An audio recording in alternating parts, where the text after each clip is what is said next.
Ce film ne dresse pas un simple bilan. Il raconte une rupture. Une rupture d'un pays qui a décidé que boire de l'eau potable ne devait plus être une chance, mais un droit. En 2016, l'accès à l'eau potable pour tous les Béninois semblait encore un rêve lointain. Le défi était abyssal. Malgré les efforts des gouvernements précédents, des adductions d'eau, des châteaux d'eau et des forages à motricité urbaine se multipliaient. Mais les populations restaient coupées de l'eau potable. À Abomey, des bornes muettes. À Dassazoumé, des installations jamais connectées. À Cotonou, des tuyaux vides. Dans les campagnes, l'eau coûtait cher, imposée par des producteurs privés, sans scrupules. Et dans les hameaux, le marigot était l'ultime recours. C'était difficile.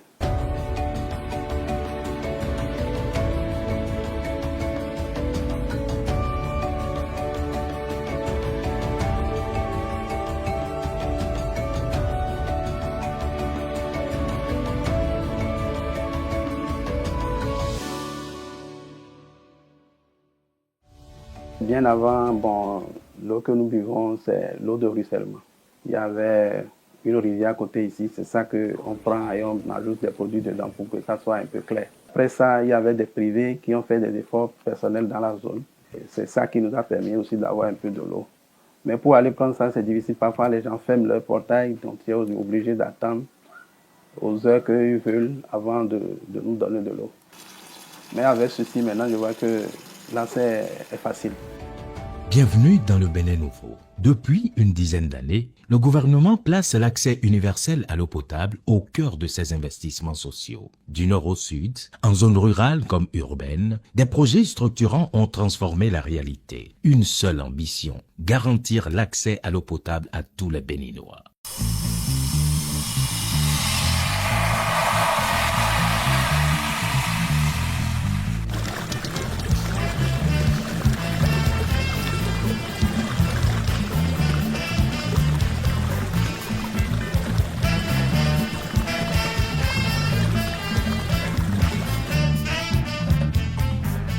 Fini les micro-projets, place à des grands travaux de réhabilitation et à la construction de nouveaux systèmes d'alimentation en eau potable. En milieu rural, la révolution est totale. En lieu et place des mini-châteaux d'eau et des forages manuels, l'État a opté pour de vastes adductions d'eau multivillages. Aujourd'hui, les promesses ont tenu la route.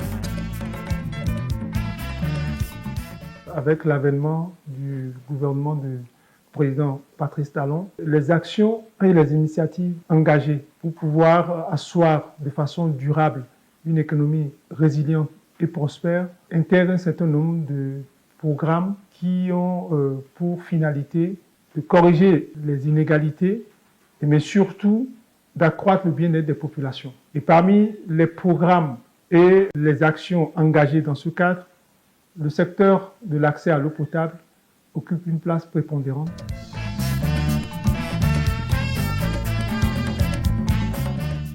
À Cotonou et ses environs, la transformation est évidente. 359 km de réseau, 121 000 mètres cubes d'eau produits chaque jour et des milliers de branchements. L'eau coule tous les jours, chaque nuit. À Abomey-Calavi, des dizaines de milliers de foyers sont désormais alimentés. Une station neuve, un château d'eau, une nouvelle respiration pour des dizaines de milliers de personnes. Sur cet ensemble de la partie la plus peuplée, la partie sud de la conurbation de Cotonou jusqu'à Abomey-Calavi, des travaux importants ont été réalisés qui permettent aujourd'hui de corriger les vulnérabilités, de corriger les inégalités et d'introduire un certain bien-être quant à l'accès à l'eau potable. Abomey-Calavi, c'est une cité dortoir. De ce fait, le gouvernement a initié un projet gigantesque qui permet de desservir toute la population urbaine d'Abomey-Calavi. C'est un projet qui a été structuré et scindé en 3 phases. La première phase, entièrement achevée, qui a permis de construire une station de traitement ultra moderne de capacité 2036 m3 à Zinvier. Maintenant, c'est à partir de cette station que tout le centre-ville d'Abomey-Calavi est alimenté en eau convenablement. À partir de cette station de traitement, nous avons une deuxième phase du projet sur un financement de la CARDOV qui est actuellement en cours. Et Cette deuxième phase permettra de poser une conduite de transfert d'eau traitée depuis la station de Zinvier jusqu'à un nouveau château d'eau actuellement en cours de construction à Adjagbo. Donc vous comprenez que la deuxième phase, ça concerne la localité d'Adjagbo. Le château d'eau est actuellement en cours de construction. Ça s'achèvera en février 2026. Et dans la localité de Adjagbo, les travaux sont actuellement en cours. L'extension et la densification du réseau sur environ 165 km de différents diamètres. Donc ces travaux vont permettre de desservir la localité de Adjagbo. Et la troisième phase, ça concerne les localités de Togba et de Wedo. Il y a une conduite de transfert d'eau traitée qui a été déjà posée depuis l'usine de Zinvier jusqu'au nouveau château d'eau de capacité 1000 m3 qui a été construit à Togba.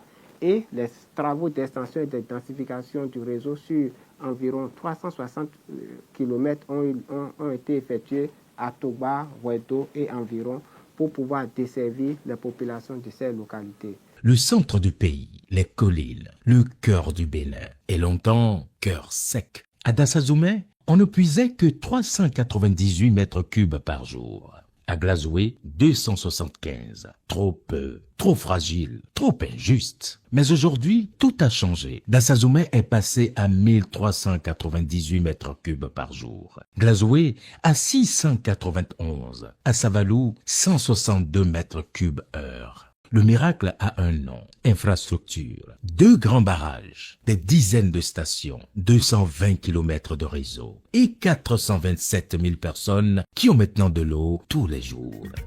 Quand nous prenons le département des collines, nous allons commencer d'abord par les villes de Savé, Dassazoumé et Glazoué.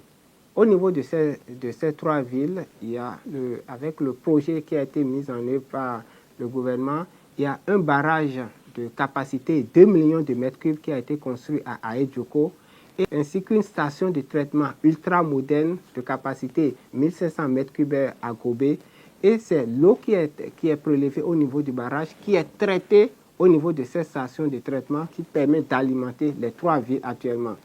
Sur le chemin, il y a d'autres ouvrages qui ont été construits, les ouvrages de stockage. À Egbessi, nous avons un château de 500 mètres cubes construit. À Tchakaloké, pour faciliter la desserte en eau de Dassazoumé, on a un réservoir de 1500 mètres cubes qui est construit également. Et au niveau de Dio, nous avons un réservoir au sol de 500 mètres cubes également qui a été construit. Et l'extension et la densification du réseau au niveau des différents quartiers qui ont permis actuellement de desservir les populations de Savé, Dassazoumé et Glazoué depuis juillet 2024 sans difficulté majeure.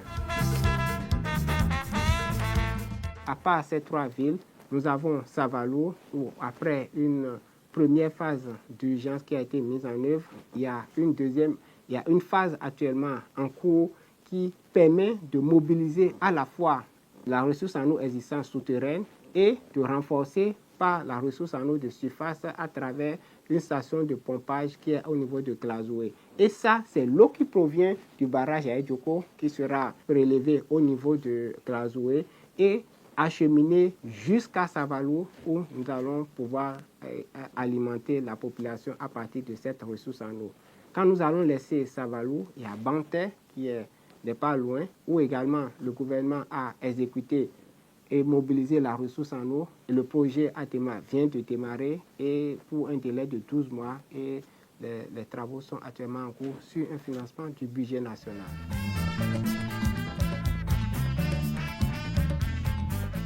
D'ailleurs, si on est vers nous mettons,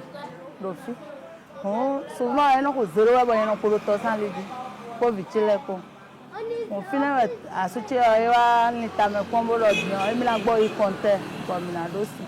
Comptait à Goudo, en cause de Beto Bidosi on dit, on a faux à Honto.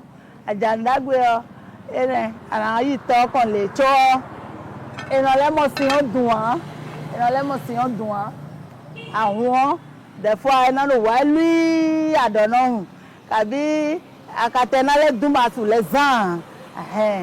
Kabi ena no mobo ale mode bua wona no ale su hoto le so basi abule di docteur to kaka pharmacie mo kabi do ewa ya mono changement wade Wato azon we mom eblo semaine we mom wa du husin on le wa kanji. Voilà et mon melele yo reprendre le lele ne ho si we no kaka je ga elo be dion. Il a l'aise.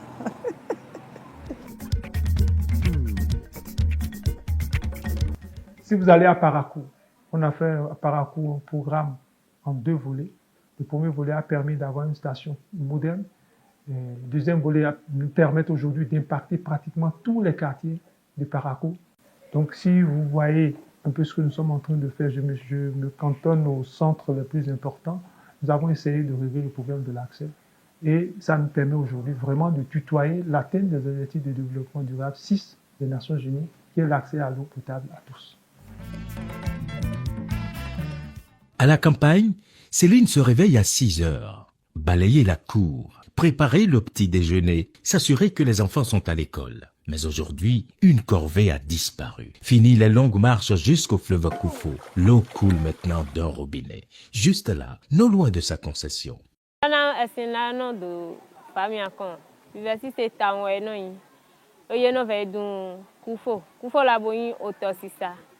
a deux idées là, et deux viversités. Un boy de asso pompe à photon. Oh, alors ton beau so vanami. Pompe à photon la fille. Et mi me yon si mi fi de kaka agbon bon. Et non yi onu bono ho, wo na va ezi me la gbon na va dun la. Et non de game.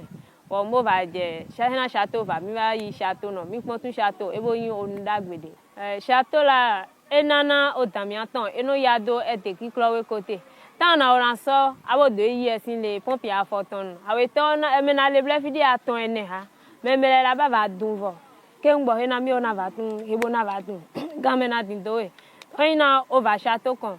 O danto e na ya. Bon château la bo mo yin sin dagbe bo fa o kon do e deji e na so u ganji na we. Un forage profond, un château d'eau visible à des kilomètres et un réseau multivillage qui, pour la première fois, permet à des centaines de familles d'accéder à l'eau potable en permanence. Le contrat d'affermage que nous avons signé, donc ces missions sont très claires. Premièrement, c'est d'exploiter de façon professionnelle les infrastructures qui sont mises en disposition.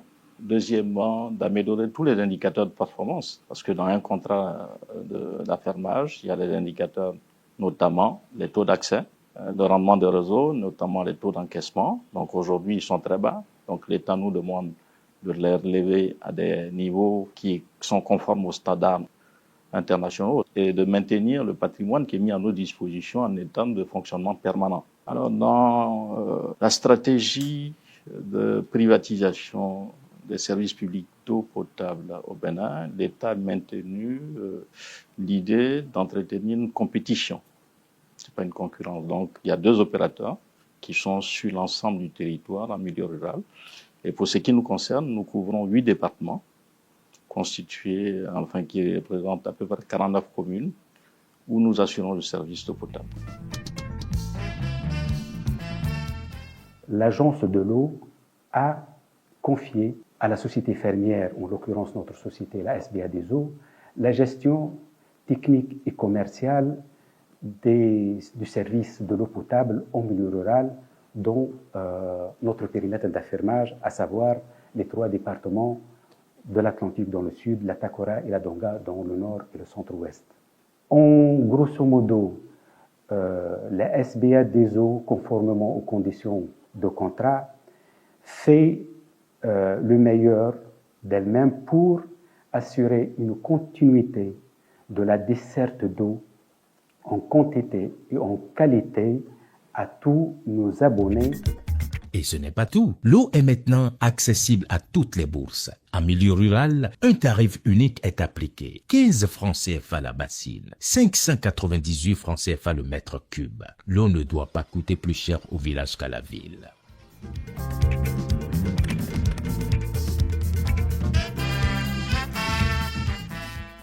Château la Nivala. Inye jidwe dinami. Dena afo we pompe ya foton la no hodo. On mon hodin do mi. Château la, mi tete no ton château bo ver we bona ver o cho. Kena ye va de bo ahunu le nu na mi. Mi va konton on va faire au cacare. Bidon quoi tomber, y non ça droit temps. Bon, château est c'est la même va ponton, est c'est la rien c'est mi menyonde. Bofa, bobono jadi. Y le 5 baza maintenant y bo so donya vo avant non we ganti abo le pleon. Ceci là, je vais dire que 1 mètre cube ça tourne autour de 588 francs.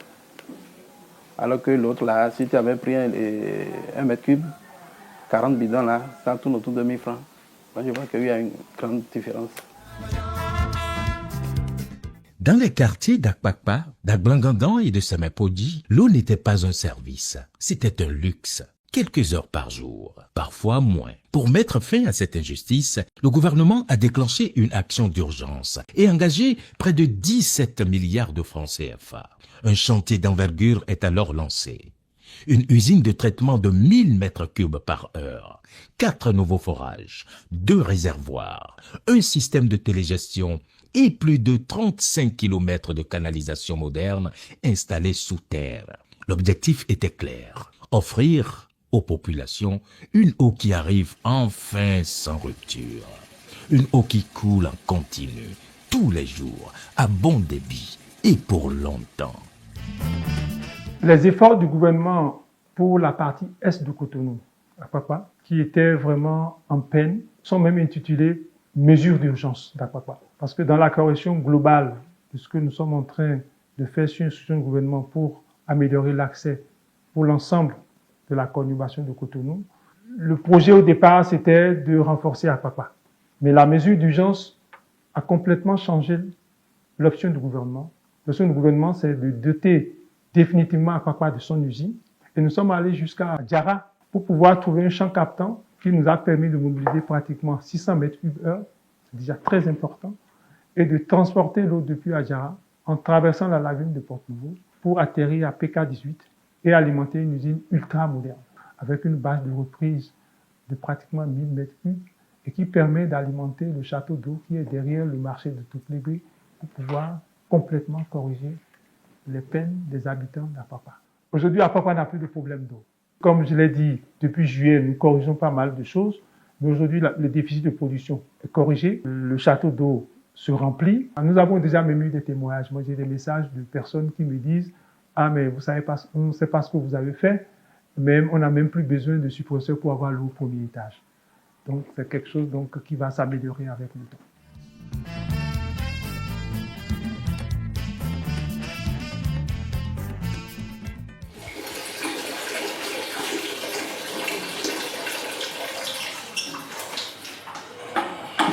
Ça a commencé en mai 2024 et on a commencé par manquer d'eau.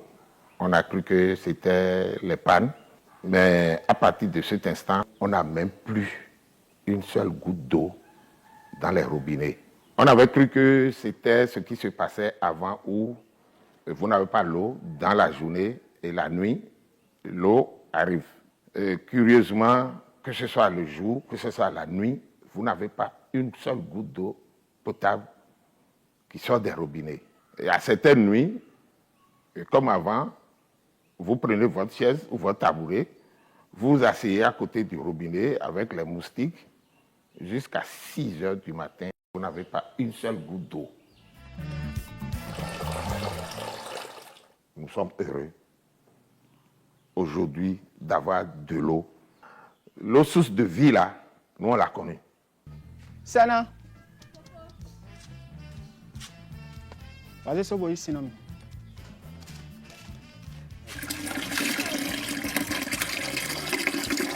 Si on est dewa lekwa et vivre nous mitam. Si on est aider va vient pour nous aider igo pour nous mitam. Et ma soeur de la dire que non tout fatigué encore sans tout fatigué ben non 5 coups de tout ça dans les voies de quelqu'un on va voir ici quand il a dit c'est tout puis on va voir et des fois vient les pour nous tiens que mais toi Simon bon si tout va bien dans tout nous tout garder kaka bo pele to vile to maxi temps ben kaka aussi les quoi dans le ton yaga. Partout au Bénin, la dynamique est en marche. À Parakou, plus de 270 km de réseau ont été posés. Un nouveau château d'eau, une station moderne et 500 000 personnes desservies en plus. À Abomey, Boycon, Djidja, 8 nouveaux forages et des réservoirs puissants garantissent l'eau en continu. À Savet, les eaux de surface sont exploitées grâce aux barrages d'Ayedjoko et de Lifo. À Cotonou et Porto Novo, les extensions de réseau avancent. Le quartier Orotokoro est un quartier un peu vaste et depuis des années, on avait un problème d'eau. Et je crois qu'il y a de cela environ un an ou bien quelques mois, on a commencé par voir les gens qui ont commencé par creuser un peu partout et ils ont mis des tuyaux. Bon, c'est vrai qu'au début ça a été difficile parce qu'ils ont commencé pendant la saison pluvieuse. Les gens se plaignaient qu'il y a des trous partout. Mais on ne peut pas faire des omelettes sans casser les œufs. Aujourd'hui, je crois que la population a commencé par sourire. Et surtout depuis quelques jours que nous avons constaté que la SONEB est sur place. La SONEB est en train de faire des tours, de nettoyer des tuyaux. La population commence à pas sourire. Je suis dans le quartier il y a déjà 15 ans. Je suis dans le quartier. Mais un jour, je revenais de service. Quand j'ai vu les agents de la SONEB en train de creuser ici, j'ai dit mais c'est fini, nous sommes sauvés. Maintenant que la SONEB est venue passer ces tuyaux ici, j'ai dit bon, c'est fini, l'eau est déjà là. Donc il faut avoir un peu de patience. Nous sommes très contents de voir ce projet-là se réaliser. Le pays entier bouge, investit, livre, relie, transforme. Résultat, aujourd'hui, plus de 77% des zones rurales ont accès à l'eau potable et en milieu urbain, 84%. L'objectif est clair, 100% avant l'échéance des ODD en 2030. En 2016, on était à 5 personnes sur 10 qui avaient accès à l'eau potable en milieu urbain. Aujourd'hui, nous sommes pratiquement à 8 personnes sur 10. On tend avec pratiquement 80%, donc c'est 8 personnes sur 10 qui ont accès à l'eau potable. Et ça fait que les progrès que nous avons enregistrés permettent d'impacter aujourd'hui 5 800 000 personnes en milieu urbain. En milieu rural, c'est 4 personnes sur 10 qui avaient accès à l'eau potable quand le gouvernement, le président Talon, est arrivé au pouvoir. Moins de 10 ans, nous avons un taux de décès qui avoisine de 84%. Ça veut dire 8 personnes sur 10. On a fait un bond de pratiquement 40%. Bon, donc, 15 ans, on a dada, à qui dit le cas pour me bomber, ou à tel un wa dédé, on a dada, battu, là, qui nous mine d'anon, qui coupe bomber. Ce film parle d'eau, mais en réalité, il parle de dignité, de justice, d'avenir. À Cotonou comme à Dassa, à Parakou comme à Tanguieta, dans les villes comme dans les hameaux, l'eau n'est plus une chimère. Elle est là, visible, accessible, quotidienne. Ce n'est plus un privilège, c'est un droit et désormais un acquis.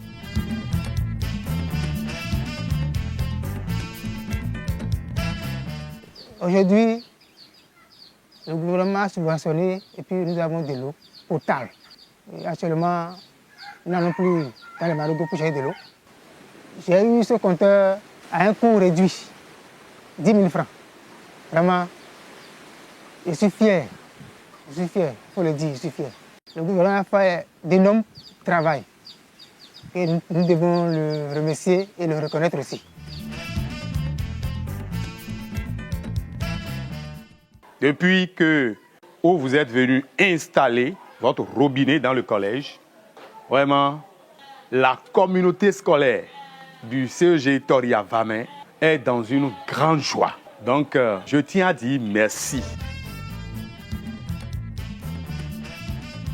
Les efforts qui ont été déployés par le gouvernement pour la mise en place des infrastructures et des investissements que je viens de décrire sont des efforts importants.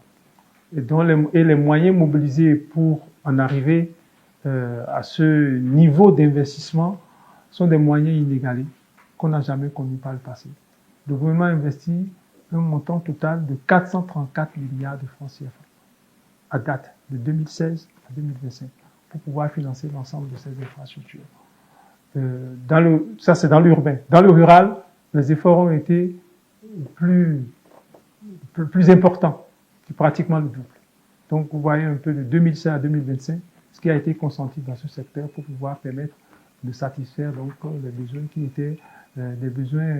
étaient de vrais défis en 2016, qui en 2025 aujourd'hui nous sommes en confort de travailler à les satisfaire. Le Bénin a prouvé que les promesses peuvent devenir pression, que les discours peuvent devenir débit, que la volonté peut devenir réseau et qu'un simple robinet peut tout changer.